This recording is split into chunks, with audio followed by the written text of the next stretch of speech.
Bismillahirrahmanirrahim. Assalamualaikum warahmatullahi wabarakatuh. Alhamdulillah wassalatu wassalam ala rasulinal karim wa ala alihi wa sahbihi wa man tabi'ahum bi ihsanin ila yaumil qiyamah, amma ba'd. Faqala Allahu rabbul jalali wal izza fi ayati al-karimah, a'udzu billahi samil alim minasyaitonir rajim. Bismillahirrahmanirrahim. Ya ayyuhalladzina amanu taqullaha haqqa tuqatih wa la tamutunna illa wa antum muslimun. Kitabullah wa khairal huda huda Muhammadin sallallahu alaihi wa sallam, wa syarrul umur muhdatsatuha wa kullu muhdatsatin bid'ah wa kullu bid'atin dhalalah wa kullu dhalalatin finnar. Ma'asyiral muslimin wal muslimat rahimanallahu wa iyyakum jami'an. Alhamdulillah, kembali Allah Azza wa Jalla pertemukan kita dan Allah kumpulkan kita di salah satu rumah daripada rumah Allah Subhanahu wa taala, yang insyaallah taala pada malam hari ini kita akan melanjutkan kajian kita dalam membacakan kitab Ad-Da' wad Dawa, yang kita masuk kepada poin yang ke-47, ya. Maksiat itu menyebabkan seorang hamba itu melupakan diri sendiri. Jadi dengan kemaksiatan itu dia melupakan diri sendiri. Namun pada malam hari ini kita masuk kepada halaman ke-225, ya, yang pada pertemuan yang lalu Allah Subhanahu wa taala firmankan, nasullaha fanasiyahum. Allah berkata, mereka telah melupakan Allah Subhanahu wa taala. Manusia itu banyak melupakan Allah Subhanahu wa taala, maka Allah pun melupakan mereka. Jadi ketika seorang hamba itu melupakan Allah Jalla Jalaluhu, maka Allah juga melupakan mereka. Di sini ada dua bentuk manusia melupakan Allah, Allah melupakan manusia. Harus kita pahamin. Ketika ketika manusia itu melupakan Allah, itu bentuk daripada kemaksiatan. Jadi kita pahami dua kalimat, ya. Ketika manusia melupakan Allah Azza wa Jal, itu bentuk kemaksiatan. Kebalikannya, nah ketika Allah melupakan seorang hamba, itu adalah bentuk hukuman. Jadi dua porsi yang dilakukan oleh seorang hamba dan juga dilakukan oleh Allah Azza wa Jal, tapi berbeda. Jadi ketika seorang hamba melupakan Allah, itulah kemaksiatan, itulah kedurhakaan, dan itulah penyimpangan. Kemudian ketika Allah Jalla Jalaluhu melupakan seorang hamba, itulah hukuman. Itulah hukuman. Nah, dua kalimat ini yang harus kita takutkan, harus kita takutin. Pertama, ketika kita bermaksiat, itu kita takutin perkara-perkara maksiat. Perkara kedua yang lebih kita takutkan itu yaitu ketika Allah itu melupakan kita. Dalam arti itu sebuah hukuman. Nah, di sini al-ikhwan, a'azzallahu wa iyyakum jami'an, ada dalam sebuah hadis daripada hadis qudsi, Allah Jalla Jalaluhu firmankan, ya ibnu Adam, ya ibadi wa hambaku, inni haramtu dzulma, sesungguhnya aku itu mengharamkan kezaliman ala nafsi, atas diriku. Aku itu mengharamkan perbuatan zalim atas diriku. Aku gak akan pernah menzalimi hambaku.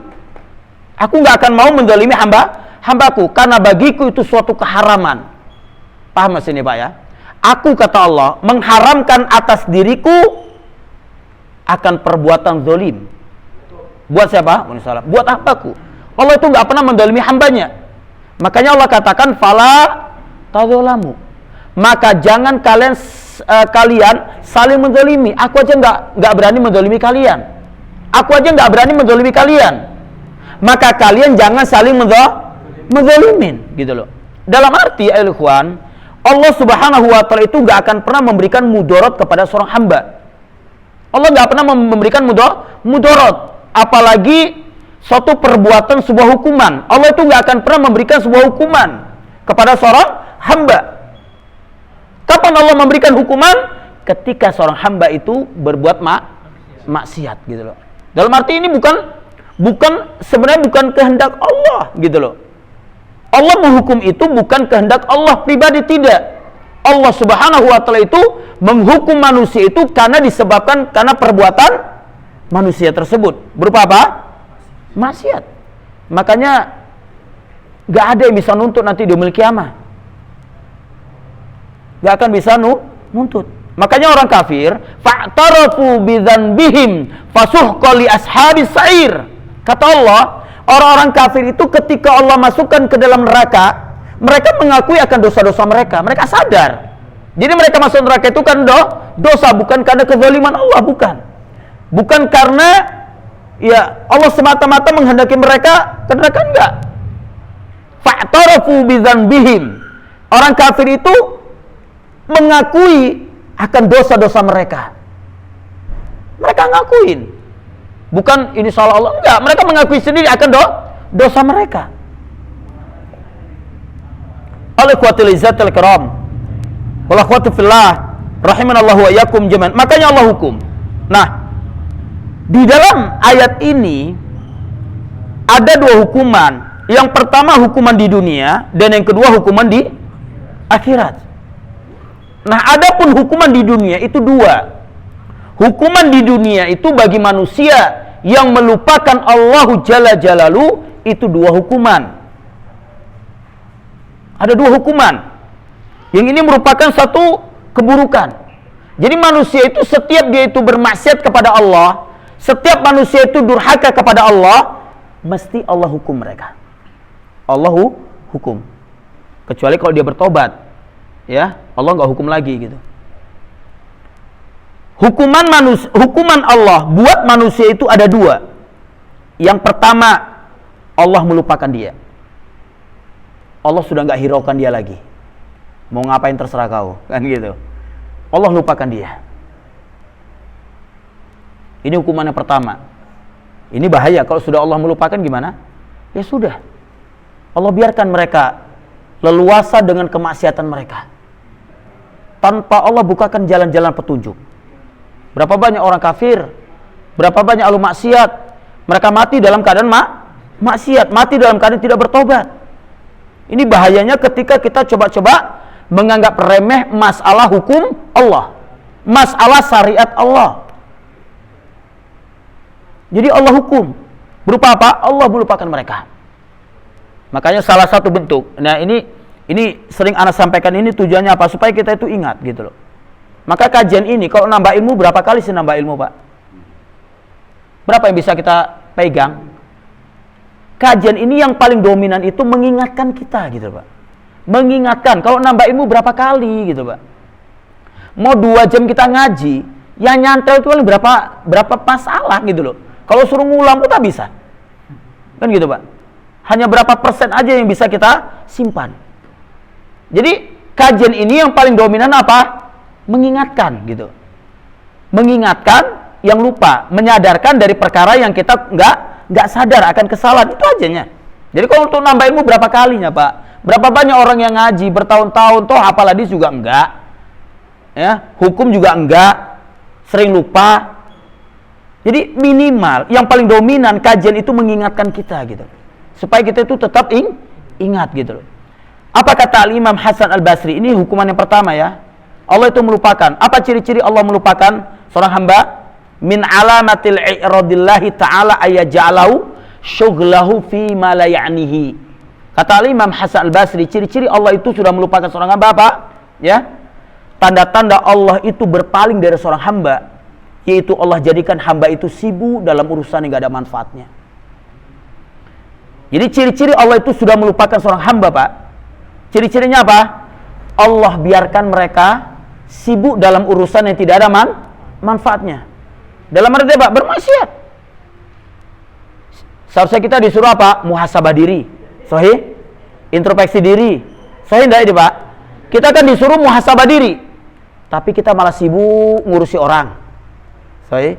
Ini salah satu tanda-tanda Allah berpaling dari seorang hamba. Mana yang lebih dominan kita ini, Pak? Sibuk introspeksi diri kita atau sibuk introspeksi orang lain? Orang lain kan gitu. Itu tanda-tanda Allah sudah berpaling, itu hukuman, ayo ikhwan. Itu hukuman. Jangan antum anggap itu merupakan satu apa namanya ya? Perjuangan dakwah. Enggak. Itu hukuman. Kita ini suruh apa? Muhasabatun nafs atau muhasabatul li ghairi. Introspeksi diri kita atau introspeksi orang lain? Kita yang disuruh kan gitu. Nah, jadi ketika kita sibuk ngurusi orang, lupakan diri kita, itu tanda-tanda Allah sudah berpaling. Hati-hati. Itu berarti kita sibuknya ngurusin orang, itu berarti kita sudah bermaksiat gitu. Itu buah daripada kemaksiatan. Kemudian kita suruh husnudzon atau suruh suudzon?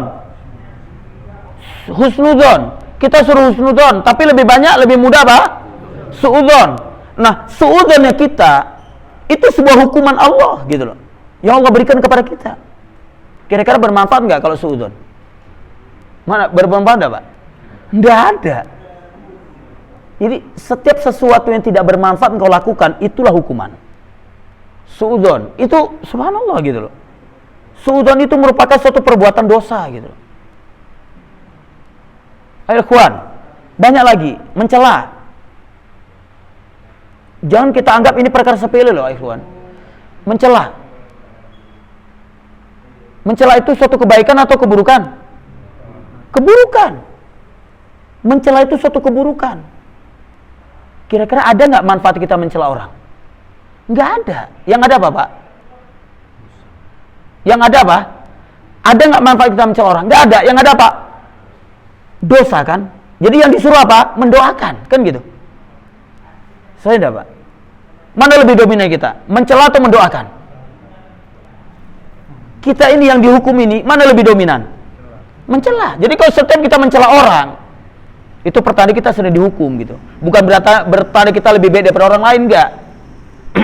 Ingat ya, ketika kita mencela seseorang, bukan berarti kita lebih baik daripada orang, tidak.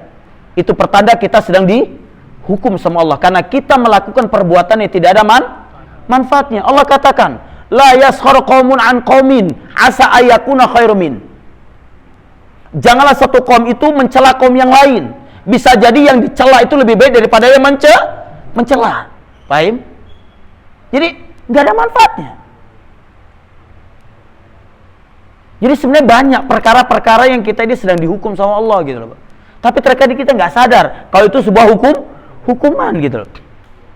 Kita kan suruh mendoakan. Ya memang dia salah, tapi semoga Allah berikan hidayah dia, semoga Allah sadarkan dia, semoga Allah kembalikan dia kepada jalan yang benar. Sahih enggak? Kan itu lebih baik. Kita mendoakan seorang kebaikan, kita dapat doa enggak? Ya. Dapat. Manfaat enggak? Manfaat. Tapi kita mencela orang, ada enggak manfaatnya? Tidak. Ini sedetail mungkin semestinya gitu Pak. Sedetail mungkin. Berarti kalaupun kita koreksi ya Pak ya, kita nih lebih banyak hukuman yang Allah berikan daripada pertolongannya gitu loh.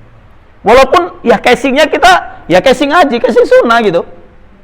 Gak menutup kemungkinan casingnya itu merupakan suatu tipu daya. Seolah-olah apa yang kita lakukan itu tidak sebuah hukuman. Tidak sebuah hukuman gitu. Paham nih Pak ya? Jadi banyak sebenarnya hukuman-hukuman itu yang Allah berikan kepada kita, perkara-perkara yang tidak ada manfaatnya gitu. Gak ada manfaatnya. Ayo ikhwan, azanallahu wa iyyakum jami'an. Berarti ini yang pertama. Allah Subhanahu wa taala itu sudah menghukum kita. Allah Subhanahu wa taala itu sudah menghukum kita dengan berbagai bentuk-bentuk amalan yang tidak mendatangkan manfaat. Jadi setiap amalan yang tidak mendatangkan manfaat itu adalah bentuk daripada hukuman, gitu loh. Yang kedua, ini hukuman yang pertama, Allah melupakan kita. Allah Subhanahu wa taala itu melupakan kita. Allah biarkan dia dengan keburukan, dengan kemaksiatan, dengan sesuatu yang nggak pernah ada manfaatnya gitu loh, nggak ada manfaatnya. Baik ikhwan, azanallah wa iyyakum jami'an. Banyak sebenarnya kalau mau kita koreksi banyak. Merendahkan orang. Kira-kira itu bermanfaat tidak merendahkan orang? Tidak ada. Merendahkan orang itu sebuah perbuatan maksiat. Sebagaimana iblis merendahkan siapa? Adam. Kalau merendahkan orang berarti kan dia lebih baik kan gitu. Siapa yang pertama kali makhluk Allah yang merasa lebih baik daripada makhluk yang lain? Kecuali iblis kan gitu. Inilah penyebab dia itu durhaka kepada Allah Azza wa Jalla. Nah, apakah itu mendatangkan manfaat? Tidak. Engkau merasa lebih baik daripada orang lain, itu nggak akan memberikan manfaat kepadamu. Bahkan itu memberikan keburukan. Dan itu juga sebuah hukuman. Merasa lebih baik daripada orang lain. Kebenaran itu hanya milik Allahu Jalla Jalaluh. Fala tuzakku anfusakum. Jangan kamu sekali-kali mensucikan dirimu, seolah kamu itu lebih baik, lebih mulia, lebih afdol daripada orang lain kan gitu. Ini sebuah hukuman. Jadi kalau mau kita rentet ya Pak ya, mau kita sebut satu persatu itu banyak kali. Kita sedang dihukum, walaupun casingnya itu ya kita sunnah kan gitu. Tapi kayak Masya Allah banyak hukuman-hukuman yang sedang Allah berikan kepada kita. Allah lupakan kita. Taib. Cara berpikir. Mana lebih banyak kita memikirkan tentang urusan dunia atau urusan dunia atau urusan ibadah? Mana lebih banyak? Lebih dunia. Ya, lebih banyak dunia. Dan itu juga merupakan salah satu bentuk apa? Hukuman dari Allah Subhanahu wa taala. Itu merupakan satu bentuk hukuman dari Allah Subhanahu wa taala. Allah Subhanahu wa taala firmankan al-Ikhwan. Ya, Allah Subhanahu wa taala firmankan ya, di dalam surat Al-Hadid ayat yang ke-20. Ini salah satu contoh. Jadi kita mau sebutkan sebuah hukuman yang banyak terjadi. Ya, Allah Subhanahu wa taala sudah ingatkan, tapi engkau lupa dengan apa? Apa namanya? Dengan peringatan Allah Azza wa Jalla. Surah Al-Hadid ayat yang ke-20. Allah Subhanahu wa taala firmankan, "I'lamu," ketahuilah wahai manusia. I'lamu, ketahui wahai manusia, annamal hayatad dunya la'ibu walahu. Sesungguhnya kehidupan dunia itu hanyalah kehidupan yang penuh dengan permainan dan senda gurau, wazinah. Ya. Zina, yaitu hanya sekedar perhiasan. Jadi dunia itu hanya permainan dan senda gurau, dan juga dia itu apa? Sebuah perhiasan. Itu sifatnya siapa itu Pak? Sifat dunia. Dunia itu hanya permainan, senda gurau, dan hanya sebuah perhiasan yang menyilaukan, yang menipu gitu loh. Itu sifat dunia. Kemudian Allah sebutkan sifat manusia yang ada di dunia. Nah, yang kedua, sifat manusia yang ada di dunia. Watafakhurum bainakum. Sifat manusia itu selalu berbangga-bangga di antara mereka selalu menyombongkan diri. Itu sifat manusia Pak. Berbangga-bangga, sombong. Padahal apa yang mau kesombongkan? Semua betai. Kulit betai, mata betai, gigi betai, apa betai? Ya. Ada yang nggak betai Pak? Telinga betai, apa lagi? Semua tainya. Iya enggak Pak? Pak, maaf ya Pak ya. Ini sempurna ya kita nih. Ini kita contohkan aja lah. Apa yang mau kita sombongkan Pak ya? Oke. Sempurna, kita hebat. Pak, kadar gula ada nggak kita Pak? Kadar gula ada nggak di tubuh kita? Nah, turunkan kadar gula kita ya. Semua sehat ini Pak, hanya kadar gula diturunkan. Gimana kira-kira? Nah, hebat kamu, kan gitu Pak. Nah, nggak bisa apa-apa kan? Oke, naikkan terus kadar gulanya itu. Semana? Bisa, masih kadar gula loh Pak. Napas sempurna, pandangan sempurna, kan gitu. Aliran darah sempurna, jatuh sempurna, kadar gula aja dipermasalahkan. Gimana coba? Mau? Siapa yang mau kadar gula dipermasalahkan sama Allah? Dinaikkan, turunkan, cuma ya, hancur, kan gitu. Kalau kadar gula tinggi Pak, hancur kita, badan kita. Hancur kita. Jangan main-main, masih kadar gula loh Pak. Kadar gula. Oke, semua sehat. Kolesterol dinaikkan sama Allah. Gimana coba? Cengap-cengap kita. Tapi begitulah manusia. Hidup di dunia itu sifat mereka apa? Watafakhurum bainakum. Sifat manusia itu adalah berbangga-bangga di antara mereka. Itu sifat manusia Pak. Lupa dalam beramal. Selalu berbangga-bangga. Entah apapun yang dibanggakan, entah apa. Ilmu, seberapa kali sih ilmumu yang ada? Kan gitu. Rasulullah saja mengatakan, ana sayyidul anbiya bidunil fakhar, kata Rasulullah. Aku itu penghulu, pemimpin para nabi-nabi Allah tanpa ada kesombongan sedikit pun, kata Rasulullah. Pemimpin para nabi. Kita pemimpin siapa gitu loh. Taib yang kedua, sifat manusia yang kedua, watakatsuru fil amwal.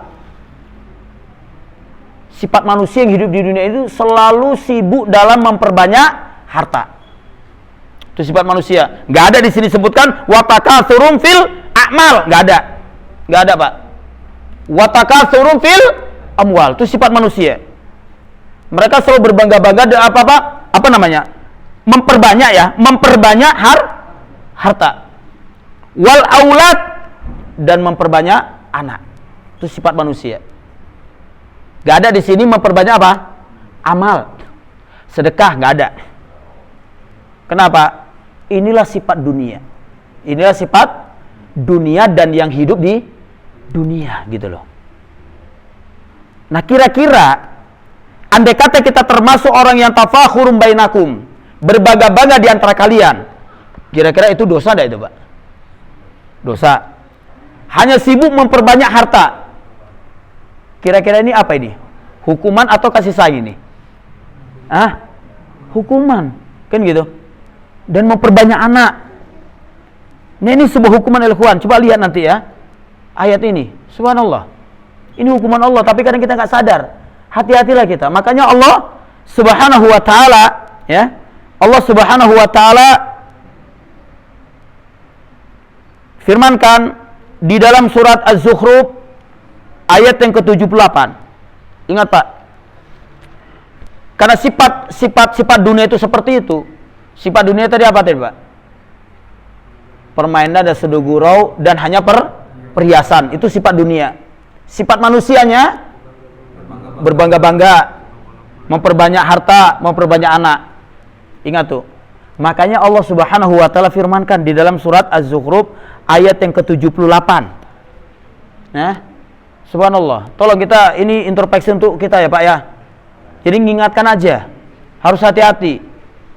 Apa kata Allah Subhanahu wa taala? Laqad ji'nakum bil haqq. Sungguh telah kami datangkan kepada kalian itu kebenaran. Sungguh telah kami datangkan kepada kalian itu kebenaran. Walakinna aktsarakum lil haqqi karihun. Namun sayangnya kebanyakan di antara kamu itu nggak suka dengan yang namanya kebenaran. Nggak suka. Manusia itu nggak suka dengan yang namanya kebenaran. Kenapa? Karena Allah Subhanahu wa taala ketika menciptakan sorga dan neraka.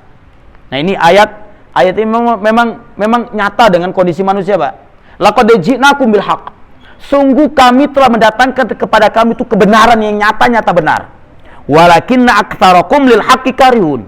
Akan tetapi kebanyakan di antara kalian itu gak suka, benci dengan yang namanya kebenaran. Mengapa? Kita ingat kembali ke asal muasal Allah Subhanahu wa taala menciptakan sorga dan neraka. Allah Subhanahu wa taala menciptakan sorga, ya, yang penuh dengan kenikmatan. Namun sorga itu huffatil bil makari. Huffatil bil makari, di perkara-perkara yang gak disukai oleh hawa nafsu, yang nggak disukai oleh manusia gitu. Makanya surga itu penuh dengan kenikmatan, tapi sulit kita menjalankan jalan-jalan menuju kepada surganya Allah Azza wa Jalla gitu loh. Sulit, karena surga itu dikelilingi dengan perkara-perkara yang dibenci. Maka sulit orang masuk surga. Taib. Kemudian Allah Subhanahu wa taala menciptakan neraka yang penuh dengan apa? Azab, siksaan. Maka ketika malaikat Jibril datang pertama kali diperintahkan oleh Allah untuk melihat neraka, apa kata malaikat Jibril? Ayya Rabbi wa izzatika la yasma'u bi ahadun alla yadkhuluha. Ya Rabbku, gak ada manusia yang mendengar tentang neraka atau melihat tentang neraka, pasti dia itu gak akan mau masuk neraka, karena neraka itu penuh dengan siksaan. Falamma huffatin nar bisyahwat. Ketika neraka itu dikelilingi oleh perkara-perkara yang dicintai oleh hawa nafsu manusia.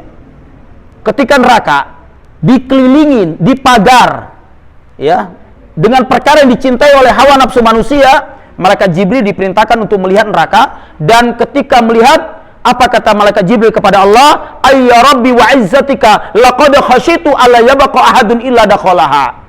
Ya Rabbku, demi kehebatanmu dan kemuliaanmu, aku khawatir nggak ada, kalau nggak ada manusia yang tersisa di muka bumi ini kecuali masuk neraka semuanya, karena saking mudahnya. Itu tadi Pak, suruh husnudon malah suudon, kan gitu, ya enggak? Suruh husnudon atau suruh suudon? Husnudon malah suudon, kan gitu. Apalagi coba? Suruh berkata yang baik, banyak berkata yang tidak baik. Apa lagi coba? Semua sudah kebenaran, tapi nggak mudah untuk menjalankan kebenaran. Suruh merendahkan sedikit aja, apa namanya? Egonya malah membesarkan. Itu sifat manusia. Apa sih keuntungan kau tinggikan keegosanmu? Kau rendahkan sedikit aja keegosanmu, kenapa rupanya? Itu pun nggak bisa kan? Kenapa? Kullu mamnu'in marhub. Ada suatu kaidah.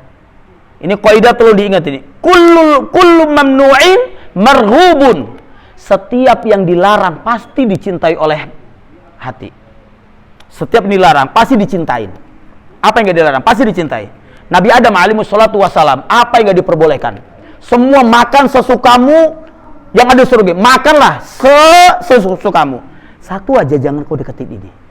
Kan gitu. Mungkin kalau 1000 suruh makan, cuma satu yang dilarang, tapi itu pun tetap deketin. Begitulah.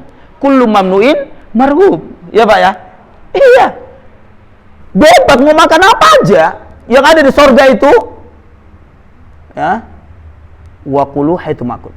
Masuklah kamu wahai Adam dan istrimu dan surga dan makan sesuka hatimu. Tapi jangan satu ini, tapi itu juga. Makanya kalau kita itu nengok, ya kalau udah berapa tahun nih Pak ya, kullu mamnu'in marhub. Orang jual minyak wangi Pak, ditulis apa biasa di depan apanya itu? Jangan tengok juga kan?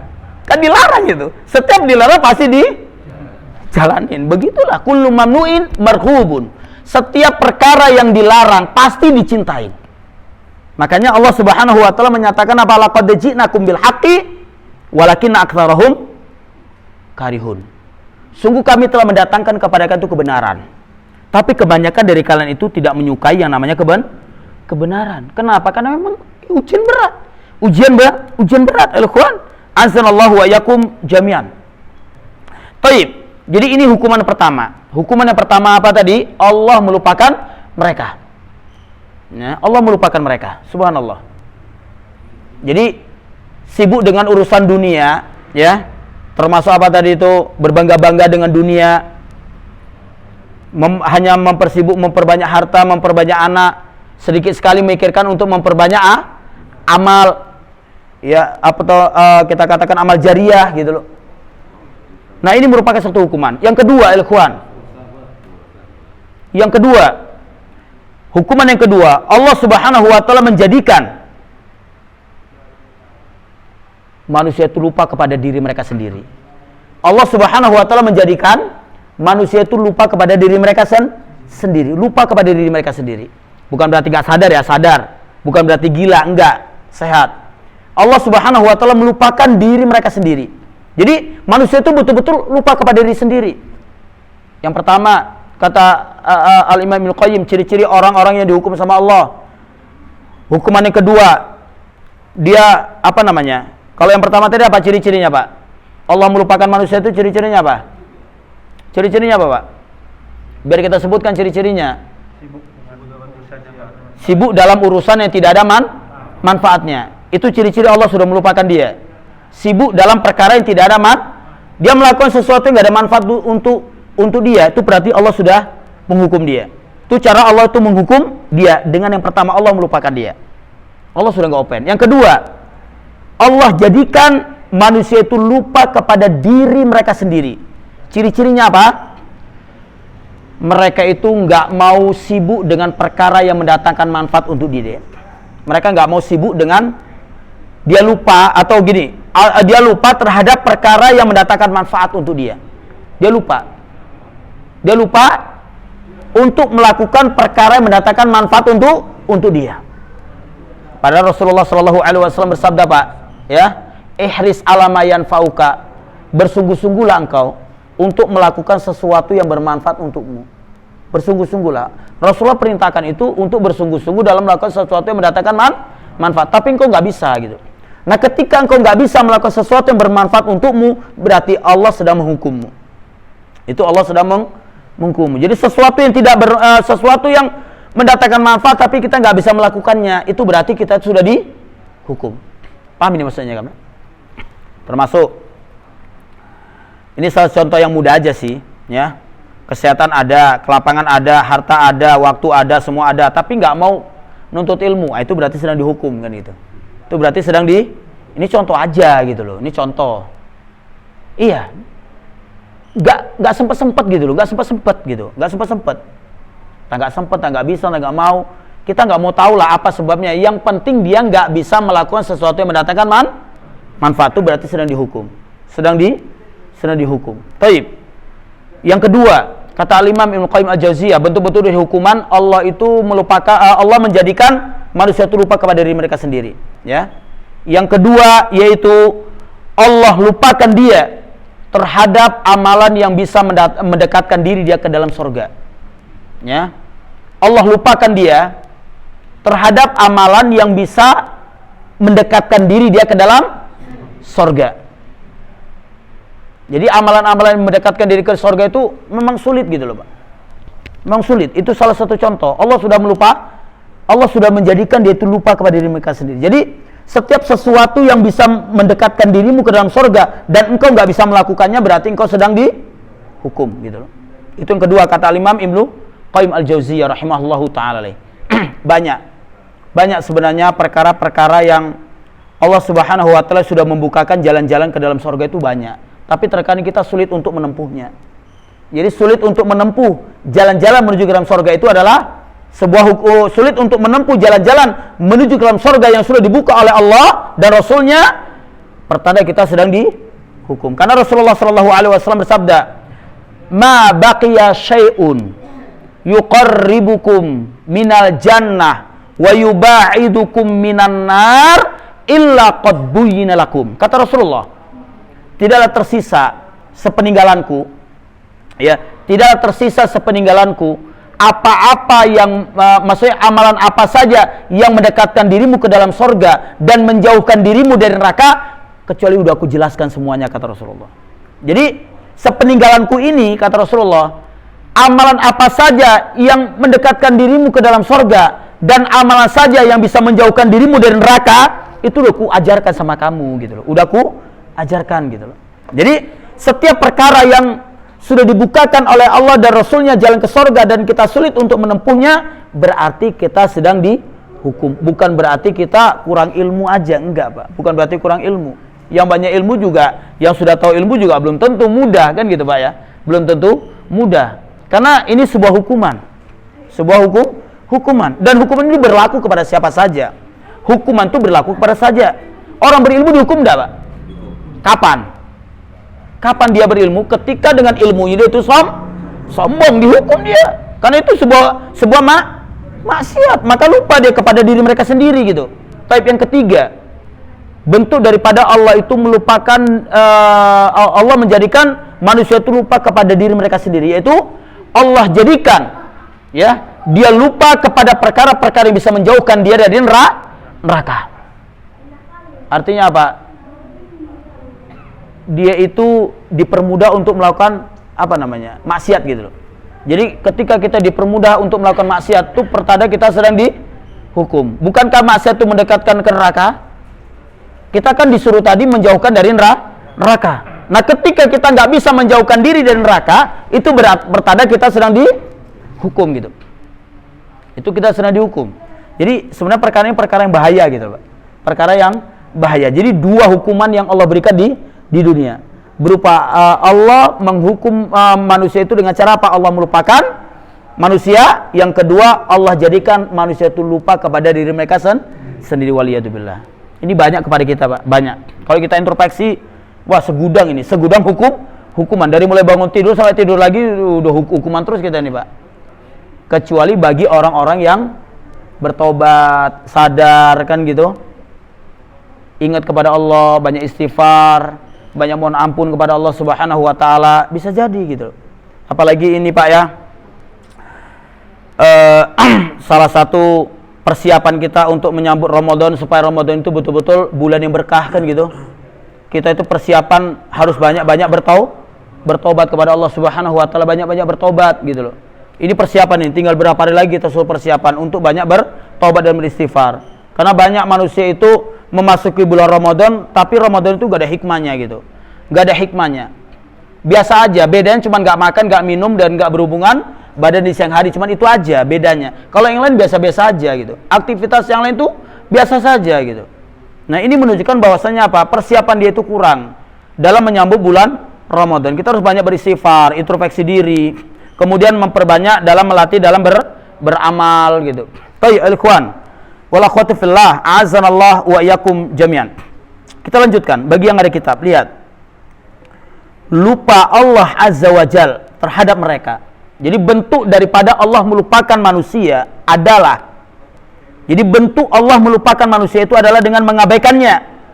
Allah abaikan mereka, Allah tinggalkan mereka, Allah biarkan mereka, serta Allah biarkan dia dalam melakukan perbuatan yang sia-sia. Sebagaimana kita sebutkan, sia-sia aja. Perbuatan itu sia-sia, nggak ada manfaatnya.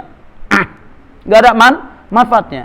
Kalau engkau mendoakan orang lain, kira-kira kau dapat doanya nggak? Dari mana?